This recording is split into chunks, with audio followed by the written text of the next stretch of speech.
Took a break from sanding and painting Kueva's cockpit and jetted out to Hawaii again to play with the little Venture 17.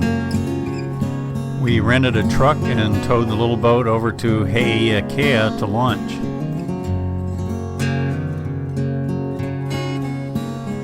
We were all really looking forward to going sailing, but we also needed to get the boat off the trailer.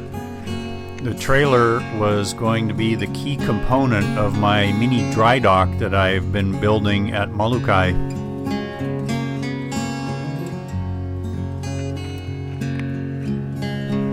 We had no idea how long it had been since the boat had actually been sailed, but there was evidence that it had been quite a while. The boat has a 270-pound swing keel, and I had anticipated that the seal around the keel hinge bolt would probably be leaking, and sure enough, water was coming in pretty fast. Repeated tightening of the nut slowed it a bit. Ship shape, all ready to go. With my sister Kit and her husband Felipe, we tacked out of the harbor. Felipe had first bilge pump duty. We had a very light northerly for the maiden voyage, and we tacked slowly out between the coral patches and out to a great little anchorage called the Sandbar in the middle of the bay.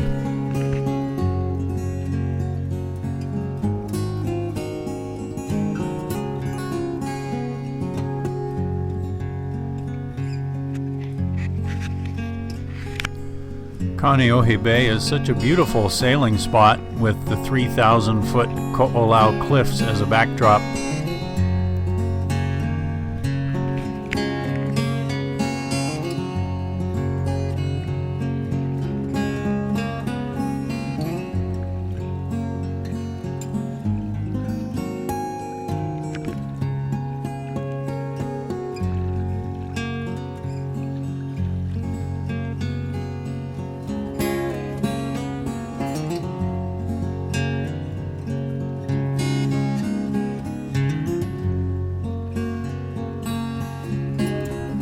Then it was a quick run 6 miles down the bay back to Molokai.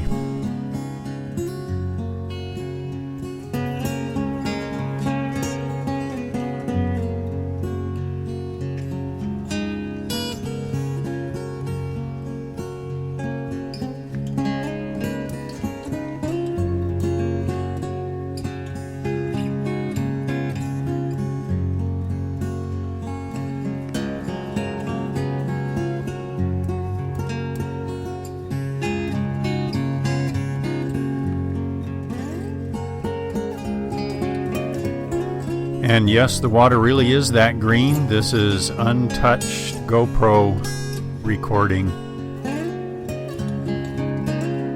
With the boat off the trailer, I took as many pieces off of it as I could to make it as light as possible for carrying from the driveway back around to the back of the house where the pier is. Some of the bolts were so rusty I had to cut them off.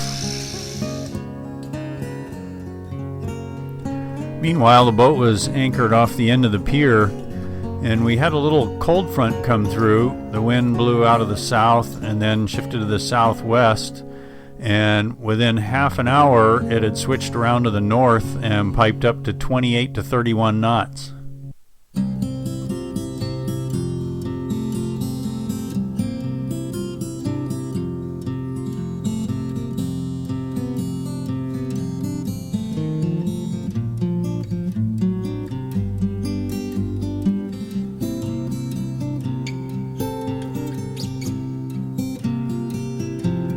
The anchor held well, but I had to go out and see how much water was coming in through the keel bolt.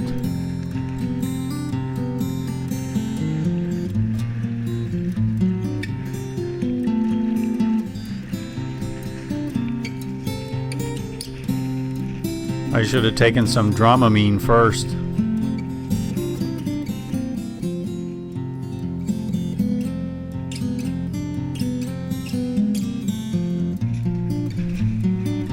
And then what was left of the trailer was ready to move.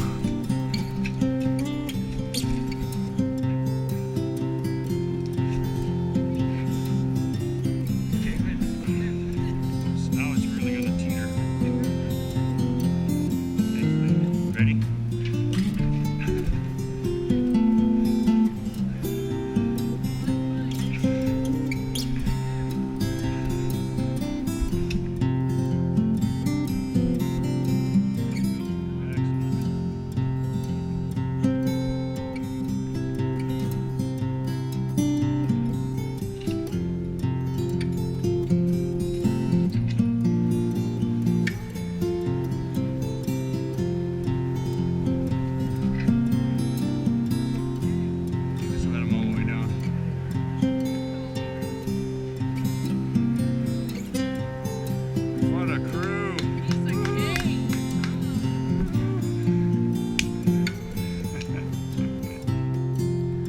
During the windier sails, we broke a few things on the boat and had to turn to make them right.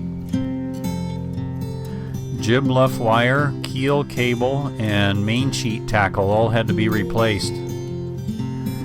The idea with the trailer as a launch and recovery device is for the axle to act as a pivot point for the trailer to tilt up to facilitate launch and recovery. So I carved out the timbers in the pier and then made some corresponding pieces to fit over the top to capture the wheel hub. Ouch, that's hot.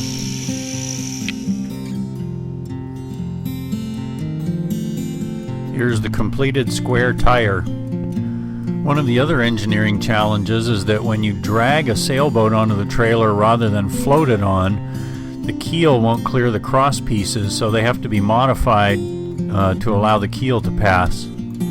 I had a welder modify the rear one, but the middle one also needed to be cut.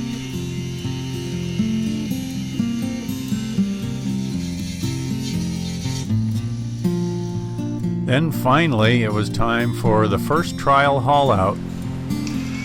I brought along one of those 12-volt winches that the off-road guys mount on their front bumpers.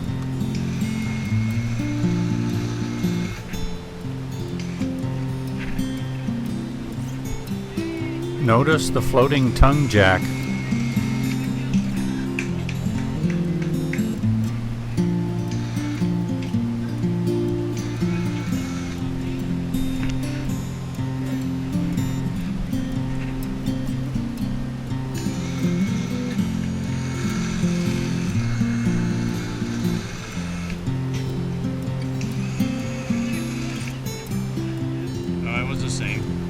The jack was a 60-inch farm jack, and it's the first piece of equipment I've ever owned that does not have a company name marked anywhere on it, any of the literature, anything that came with it. There's no mention of any company. It came from a supplier in Oklahoma.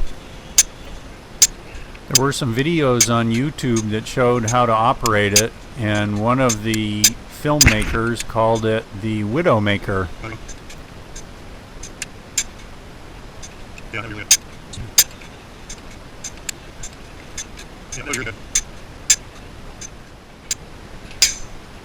When lowering, it had a tendency to suddenly release and drop to the bottom like that.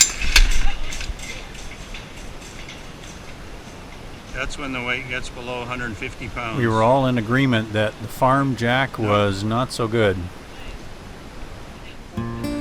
But after a lot of work and a lot of apprehension, the dry dock was operational.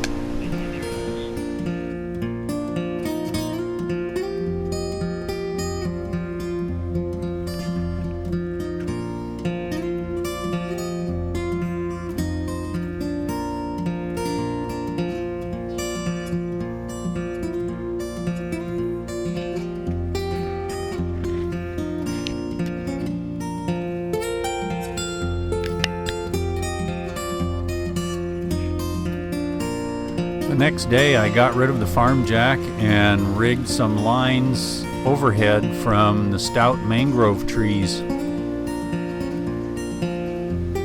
That worked a lot better.